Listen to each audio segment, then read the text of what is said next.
The wind cut sharp as a skinning knife down the single dusty street of Red Hollow, a nothing of a town caught between the frozen hills and the wide, white sweep of winter prairie. The year was 1873, and the land wore its hardships plain, wood warped from sun and frost, shutters hanging crooked, a stray dog nosing through an overturned barrel. The air smelled of smoke and whiskey, and, under it all, the restless fear that came with too many hungry mouths and not enough honest work to feed them. Elias McCall stepped down from his buckboard, boots crunching on ice, the brim of his hat low against the glare. He hadn't planned to stay long, just a sack of flour, a coil of rope, and maybe a quick whiskey before heading back to the ranch. His boys were working the south pasture, and the cattle needed feed before the next snow laid its weight across the land. But as he crossed toward the trading post, he caught sight of a wagon creaking to a halt before the saloon, and the scene held him like a lasso around the chest. The wagon was nothing but tired boards and one stubborn mule, its sides caked with mud. In the bed sat 5 young women, wrapped in threadbare shawls. Their faces pale under the shadow of the brim, they all seemed to share a kind of shared shame, heads bowed together against the stares already gathering from the street. The eldest, tall and straight-backed despite the cold, held her chin high enough to watch the crowd. The smallest, barely more than a child, clung to her arm with white-knuckled fingers. A man clambered down from a wagon seat. His coat was stained with old whiskey, his beard patchy, and his eyes carried the wild gleam of a gambler on his last coin. He swaggered toward the saloon steps and barked for attention. "Folks," his voice cracked, but he pushed it louder. "Times is lean, and I ain't got the means to see these girls cared for. So today they're to be sold to good homes. Any man here with coin and a mind to take one can step forward." The murmurs began at once, low and ugly. Elias felt his jaw tighten. He'd seen men barter horses, cattle rifles, but never daughters. He watched the eldest girl place herself subtly before the others, her eyes scanning the crowd like she was measuring every man for the weight of his threat. The first bid came from a squat fellow near the saloon doors. His teeth were yellow and too sharp for the grin he wore. The girls flinched at the sound of his voice. $1 for the youngest, he called. Laughter rippled in the crowd, but it was the mean kind, the kind that warmed cold hands at someone else's expense. Elias' fists curled inside his coat.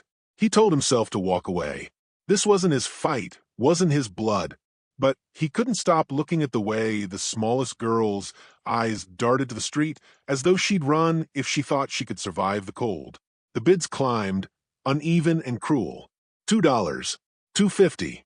One man offered a pair of boots and a bottle of rye.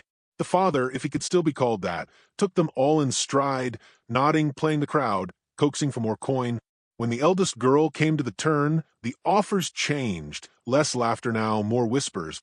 A tall rancher with a scar, under his left eye stepped forward, his gaze heavy as a hand on her shoulder. Elias recognized him, Bart Kellerman, a man known for breaking horses and breaking anything else that didn't obey. "I'll give 10 for her," Bart said, voice flat. No one countered. The girl didn't blink, though her fingers curled into her skirt. Elias heard his own voice before he decided to speak. 15, he said, clear and steady. Heads turned. Kellerman's eyes found him, slow and cold. "You buying for yourself, McCall?" "I'm buying them all," Elias replied, and the words came with a certainty that surprised even him. $50 for the 5. They come with me now. The crowd stirred, a few gasps breaking through.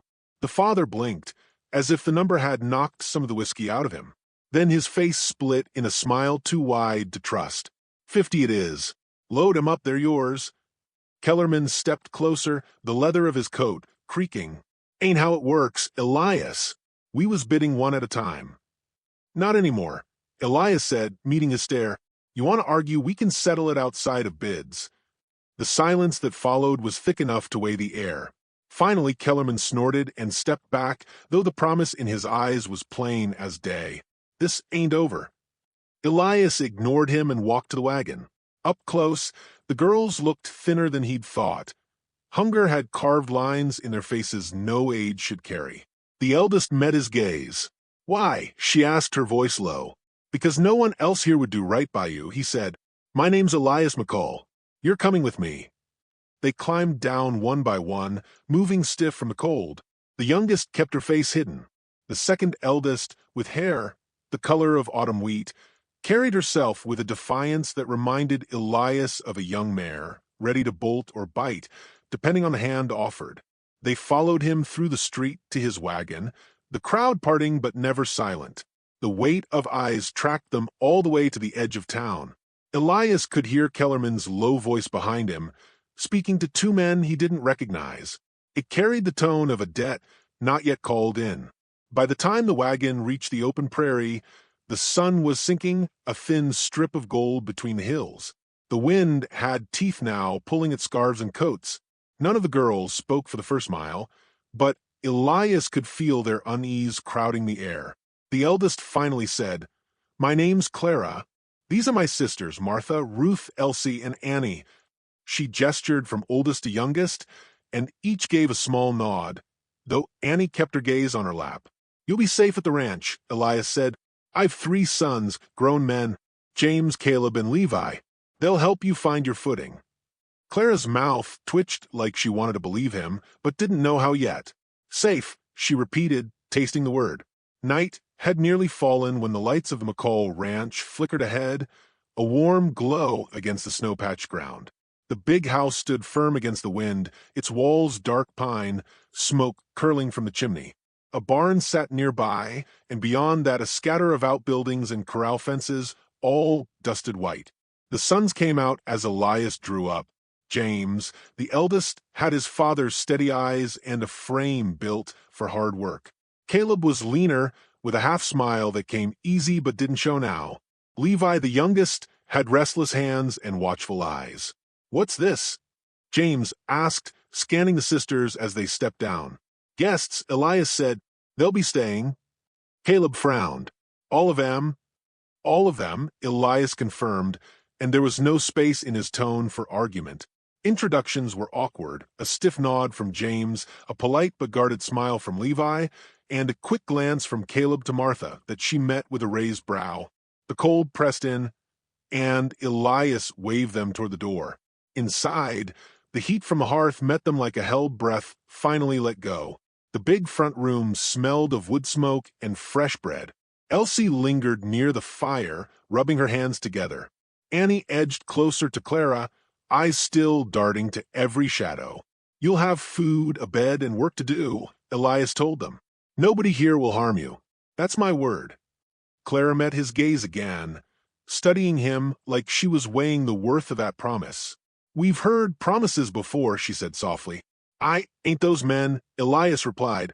They ate in silence, the clink of spoons against bowls, the only sound for a while. Outside, the wind picked up, rattling the shutters. Somewhere in the dark, a coyote's howl rose, long and low. Later, when the girls had been shown to the spare rooms and the house had gone quiet, Elias stood at the window. The moon cast the yard in silver, and beyond the corral fence, the land stretched empty toward the hills. He saw movement, then 2 riders on the ridge, holding still, watching the ranch. He knew without needing to ask who they were. Kellerman wasn't done. He turned away from the window, his jaw set. He brought these girls here. That meant whatever danger followed them was his to face now. In the West, every choice carried its price. Elias had just named his, and somewhere in the cold dark beyond his walls, the man waiting to collect was already counting. Snow lay crusted across the pasture the next morning, sparkling under a pale sun that did little to warm the air. The ranch had a rhythm of its own, boots striking the packed earth, the rattle of harness buckles, the low rumble of cattle in the far pens. The sisters rose early, their figures moving quietly through the kitchen as the smell of coffee and frying salt pork drifted out to the porch. Clara kept her hair tied neat, sleeves rolled as she kneaded bread dough. Martha carried a pot to the pump, her skirt catching the frost-silvered grass. Ruth had a basket on her hip, feeding the hens with steady hands. Elsie and Annie clung to the warmth of the stove, whispering between themselves.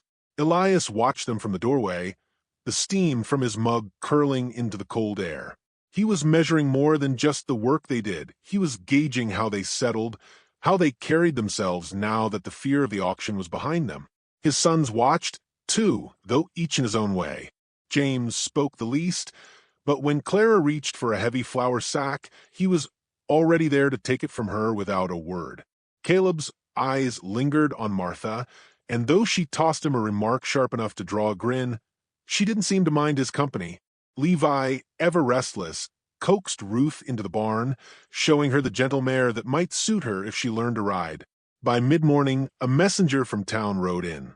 He brought a folded note with Kellerman's name scrawled at the bottom in a hand as jagged as a lightning strike. Elias read it once, then twice, his jaw tightening with each word.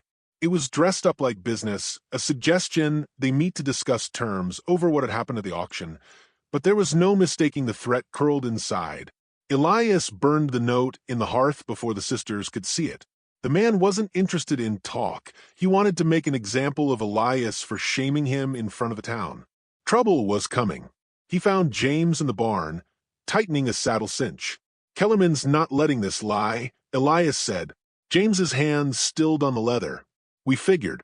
The man's not known for walking away. Keep the rifles close, Elias told him, and your eyes open. For 2 days, the ranch kept to its work. The sisters found small ways to fit into the pattern. Martha mending harness straps beside Caleb in the tack room, Ruth learning to pour oats for the horses, Clara riding into the north field with James to check the fence line. Evenings were quieter, the fire crackling in the hearth. The younger girls bent over a worn deck of cards while the men talked in low voices about winter feed and the price of grain in Cheyenne. It might have almost felt like a home, if not for the shadow that hung over it. In town, talk had spread like a grass fire. Some called Elias a fool for bringing 5 strangers under his roof. Others said he'd done the only decent thing left in a world gone lean.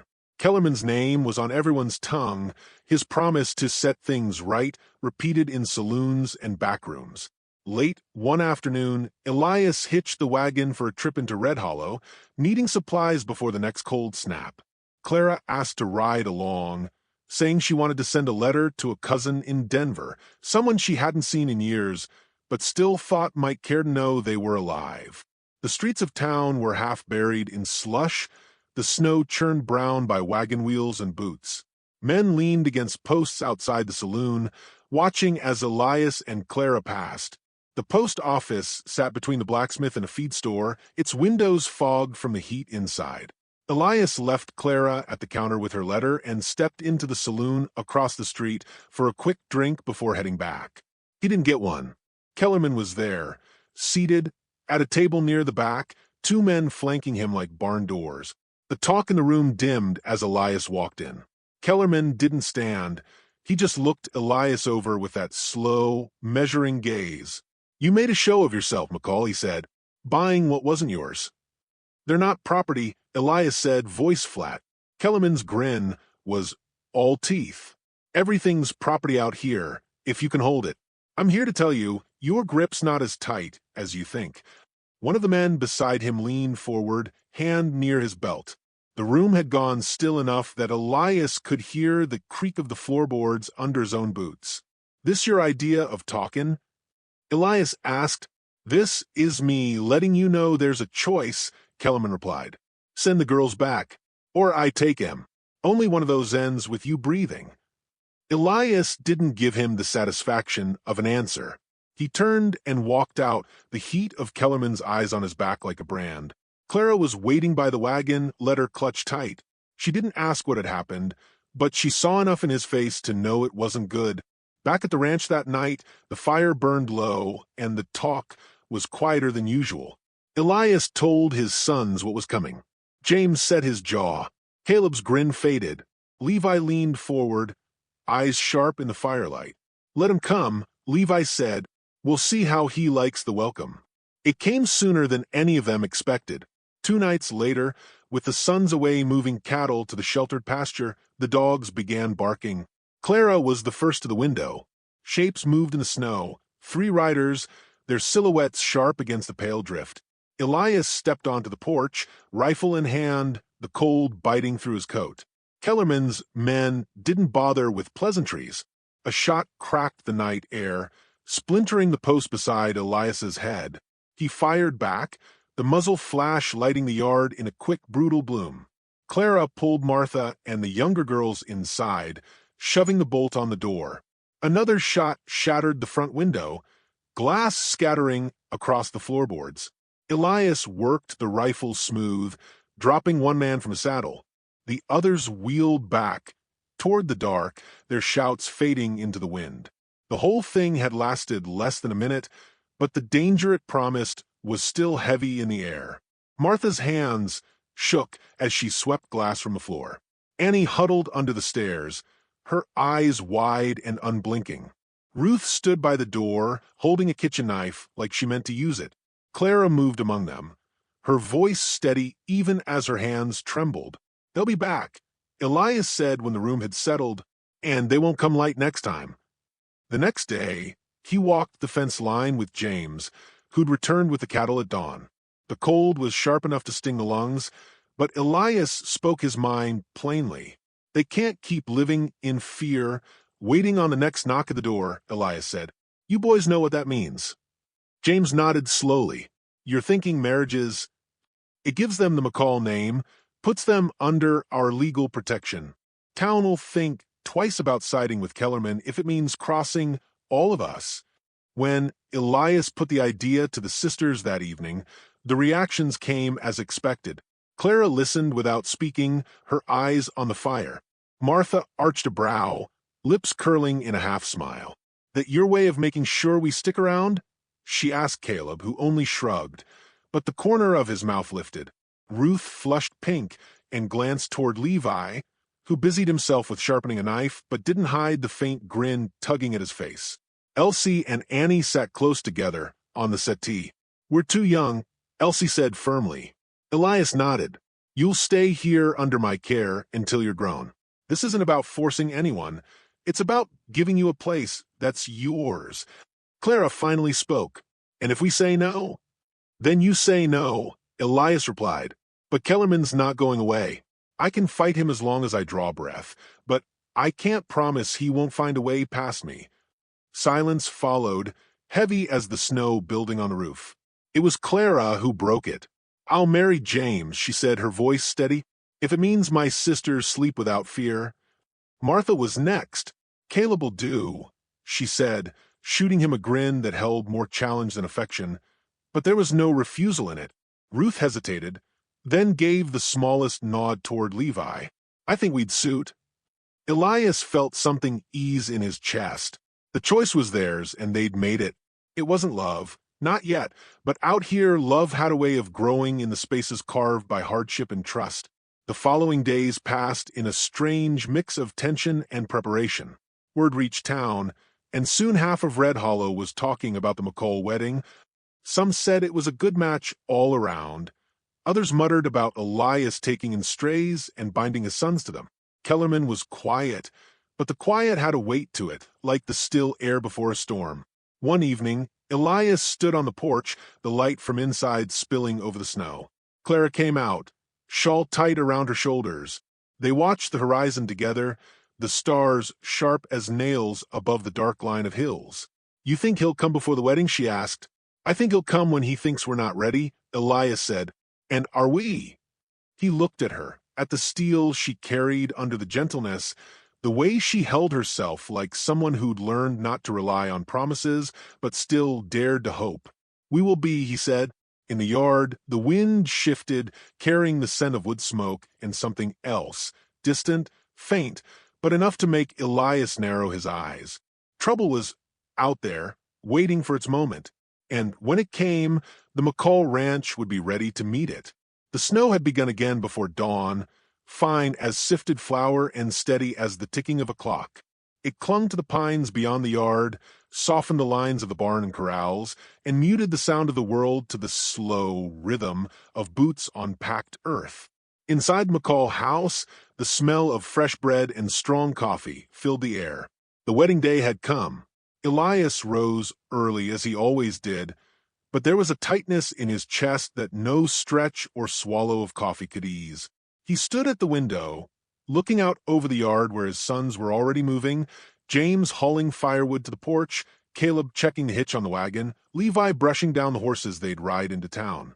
The sisters moved through the kitchen in quiet purpose, Clara's hands busy with a loaf, Martha laying out plates, Ruth cutting slices of cheese for the midday meal before the ceremony.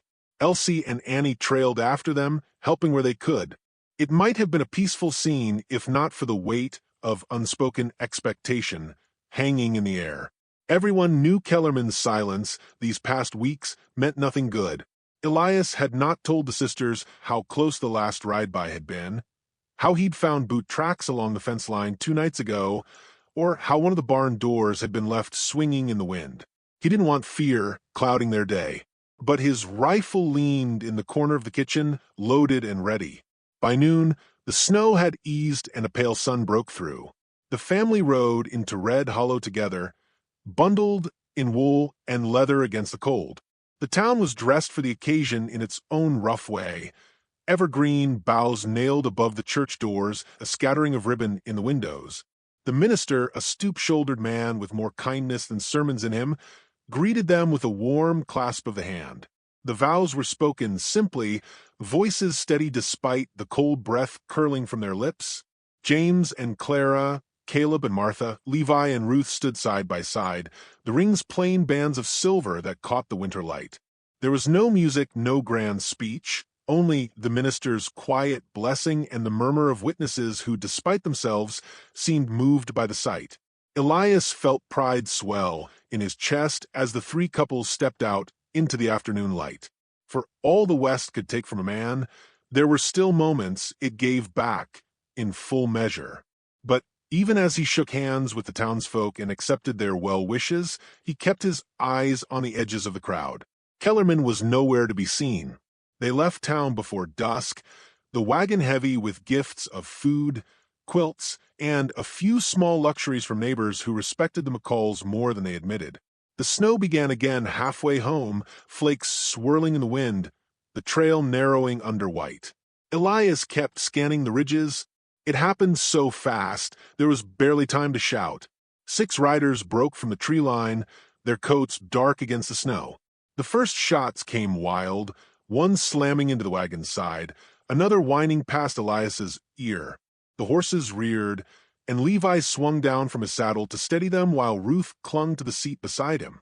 "Get down!" Elias barked, the rifle already in his hands. James pulled Clara from the wagon and behind a fallen log, Caleb doing the same with Martha. The air was filled with the sharp crack of rifles, the acrid sting of powder smoke curling in the cold. Kellerman's voice rang out over the gunfire. "You should have taken my offer, McCall." Elias sighted along the barrel and fired, the recoil jarring through his shoulder. One of Kellerman's men pitched from his saddle into the snow. The rest spread out, trying to flank them. Caleb darted from cover, a pistol in each hand, firing quick and low. Martha reloaded for him, her fingers working without pause. James held his ground beside Clara, the 2 of them covering the left side as snow sprayed up from near misses. Levi, crouched by the wagon wheel, spotted movement in the trees, a rider circling to come in from behind. Without a word, he sprinted across the open yard of snow, Ruth shouting his name.